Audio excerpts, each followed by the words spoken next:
اب گناہ ہو چکے آج تک بہت کر لیے، اب آدمی کو شرمندگی ہو رہی، یار اب میرا کیا ہوگا۔ کبھی ایسا ہوتا ہے کہ انسان گناہ کرتا ہے نا،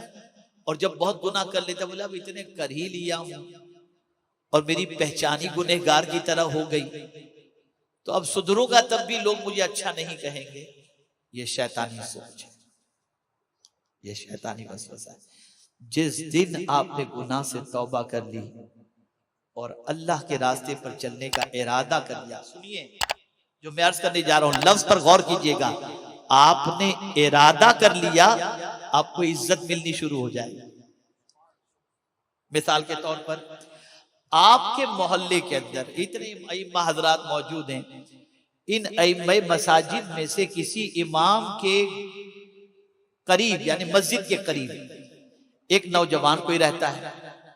جو جمعہ پڑھنے کے لیے آتا ہے، توجہ چاہوں گا، جمعہ پڑھنے کے لیے آتا ہے، روز 5 وقتہ نماز میں نہیں آتا، اور کچھ عادتیں بھی تھوڑی سی بگڑی ہوئی ہیں۔ اچانک ایک دن امام صاحب کے پاس آ کر کہتا ہے، امام صاحب میں انشاءاللہ فلاں تاریخ کو حج کے لیے جا رہا ہوں۔ گیا نہیں حج کے لیے، میرا حج کمیٹی میں نمبر لگ گیا، میں حج کے لیے جا رہا ہوں۔ وہ امام جو اس بندے کے بارے میں جانتا ہے کہ جمعہ پڑھتا ہے، وہ امام جو اس بندے کے بارے میں جانتا ہے کہ یہ گناہ بھی کرتا ہے، لیکن جیسے ہی اس نے کہہ دیا فلاں تاریخ کو حج کے لیے جا رہا ہوں، تو امام صاحب اس گنہگار سے کہتے ہیں، بھائی مجھے بھی ذرا دعا میں یاد رکھنا،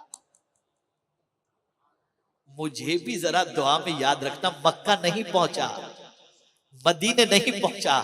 لیکن وہاں جانے کا ارادہ کر لیا تو اللہ نے عزت عطا فرما دی۔ تو جب کوئی گناہ سے توبہ کا ارادہ کر لے اور سچی توبہ کر لے تو اللہ اسے دنیا میں بھی عزت عطا کرتا ہے اور آخرت میں بھی عزت عطا فرمائے گا۔ توبہ کر لو، پلٹ آؤ اپنے رب کی طرف، اپنی آئیڈینٹی بناؤ، اپنی پہچان بناؤ، اپنی شناخت بناؤ کہ آج سے ہم گناہ نہیں کریں گے، آج سے ظلم و زیادتی نہیں کریں گے، آج سے پاپ کے دروازے پر دستک نہیں دیں گے۔ سن لو، آج اگر کوئی پریشان ہوتا ہے تو ابھیان کی وجہ سے نہیں پریشان ہوتا، ابھیمان کی وجہ سے پریشان ہوتا۔ آپ کوئی بھی ابھیان چلاؤ، لیکن اگر ابھیمان آ گیا تو یہ میرا جملہ یاد رکھیے گا، اللہ کفر کو تو کسی حد تک گوارا کر لیتا ہے، ظلم کو گوارا نہیں کرتا۔ کافروں کو روزی روٹی دے رہا ہے نا، کھانا پانی دے رہا ہے، مراد اس سے یہ ہے کہ یعنی وہ کافر کو روزی روٹی سب کچھ دے دے گا، لیکن ظالم کو وہ نہیں چھوڑے گا۔